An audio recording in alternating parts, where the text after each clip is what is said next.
పశ్చాత్తాపం అంటే ఏంటి అనే దాని గురించి సామెతల గ్రంథము 28వ అధ్యాయము 13వ వచనం చదువుదాం. ఇక్కడ 28వ అధ్యాయము 13వ వచనంలో అతిక్రమములను దాచిపెట్టువాడు వర్ధిల్లడు, వాటిని ఒప్పుకొని విడిచిపెట్టువాడు కనికరము పొందును అని చెప్పబడింది. అంటే ఇక్కడ పశ్చాత్తాపం పశ్చాత్తాపం గురించి చెప్పడం మాట ఏంటి? రక్షణ మనకు వచ్చింది. ఆ రక్షణలో మనం చేసిన పని ఏంటంటే పశ్చాత్తాపడి మన అతిక్రమాలని ఒప్పుకుని వాటిని విడిచిపెట్టాలి. ఇందులో ప్రాముఖ్యమైన భాగం ఏంటంటే విడిచిపెట్టడం చాలా ప్రాముఖ్యం. అంటే కొంతమంది పశ్చాత్తాపం అంటే ఆ పైన ప్రవర్తించేటువంటి పైన చూపించేటువంటి రూపముగా భావిస్తూ ఉంటారు. అంటే ఫిజికల్ గా ఒక క్రియ, లేదంటే మన చిన్న ఉదాహరణ మనం తీసుకోవచ్చు. ఈ విధంగా ఒకసారి ఎలీషా దగ్గరకు నయమాను వచ్చినప్పుడు నయమాను యొక్క అవుటర్ ఫీలింగ్ ఏంటంటే ఆ ఎలీషా రావాలి, నా మీద ఇట్లాగూ కర్రలో చెరలో ఆడించాలి, అప్పుడు నాకు తగ్గాలి. అంటే ఫిజికల్ గా జరిగేటువంటి ఒక అపీరెన్స్ ని ఆయన ఊహించుకున్నాడు.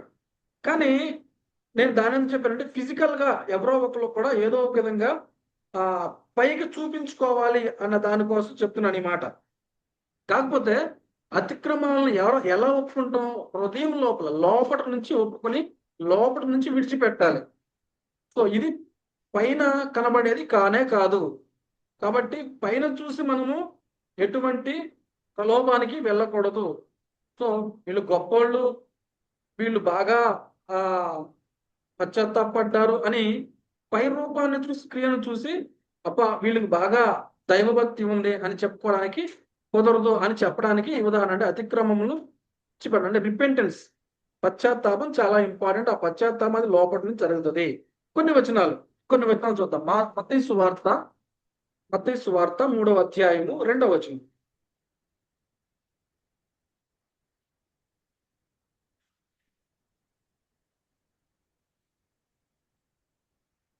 మత్తయి సువార్త 3వ అధ్యాయము 2వ వచనంలో మనం గమనించుకున్నట్లయితే, పరలోక రాజ్యము సమీపించి ఉన్నది, మారు మనసు పొందురని యోదయ అరణ్యంలో ప్రకటించనుండే.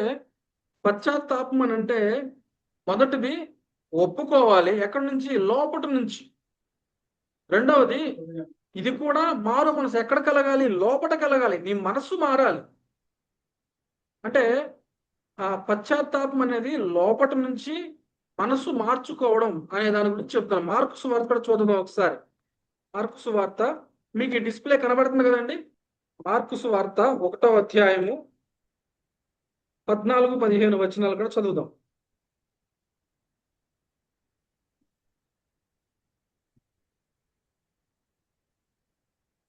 యోహాను చెరపట్టబడిన తర్వాత యేసు కాలము సంపూర్ణమై ఉన్నది, దేవుని రాజ్యము సమీపించి ఉన్నది, మారు మనసు పొంది. ఇక్కడ మళ్ళా ఎక్కడ కూడా వ్రాయబడిన మాట ఏంటి? మారు మనసు పొంది సువార్తను నమ్ముడని చెప్పాను. దేన్ని నమ్మాలి?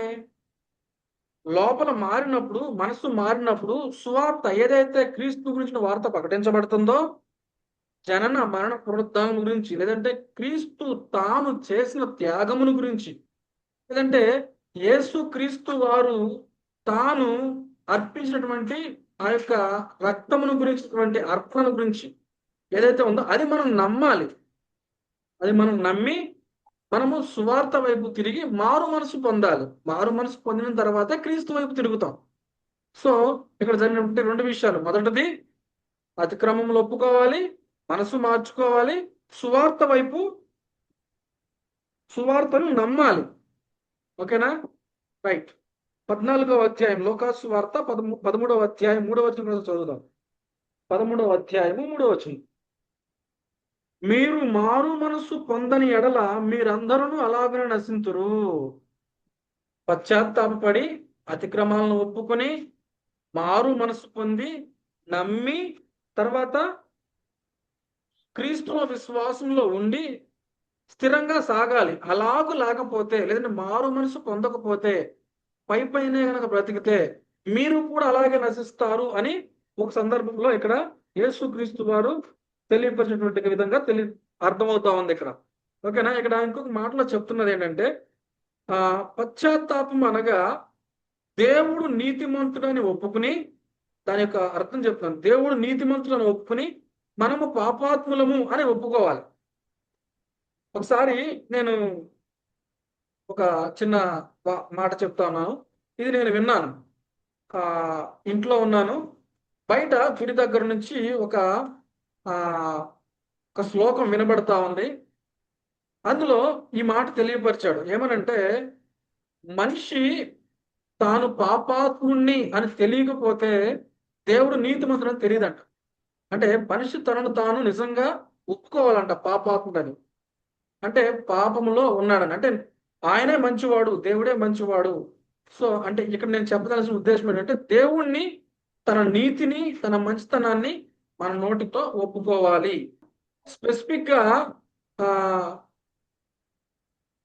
మనము అతనితో అంటే దేవునితో కలిసి నడవడానికి ప్రయత్నం చేయాలి. ఓకేనా?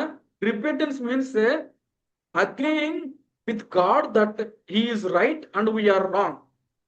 And then taking specific steps to put things right with him. అంటే మనము దేవునితో పోల్చుకోవాలి. ఫర్ ఎగ్జాంపుల్ ఇంకొక చిన్న ఉదాహరణ కూడా చెప్తాను చూడండి. మనము భూమి మీద ఎవరితోనూ పోల్చుకోకూడదు. పలానా వాడితో మనుషుల్లో ఉన్న ఎవరితో పోల్చుకున్నా వాళ్ళకన్నా మనం బెటరే. ఎందుకంటే ఎవరిలోనైనా ఏదో ఒక లోపం ఉంటది. ఆ లోపం మనలో ఉండదు. మనలో ఉన్న లోపం వాళ్ళలో ఉండదు.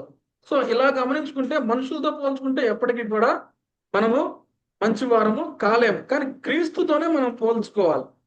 క్రీస్తుతో పోల్చుకుని ఆయనతో నీతిమంతుడు ఎలాగైతే ఆయన మనల్ని నీతిమంతులుగా చేశాడో మనము ఆ క్రమంలో నీతిమంతులుగా ఎదగడానికి ప్రయత్నం చేయాలి. అంటే పశ్చాత్తాపంలో ఉన్నటువంటి ప్రోగ్రెస్ ఇది ఎలా ఉంటుంది? మొదట అతిక్రమాలను ఒప్పుకోవాలి.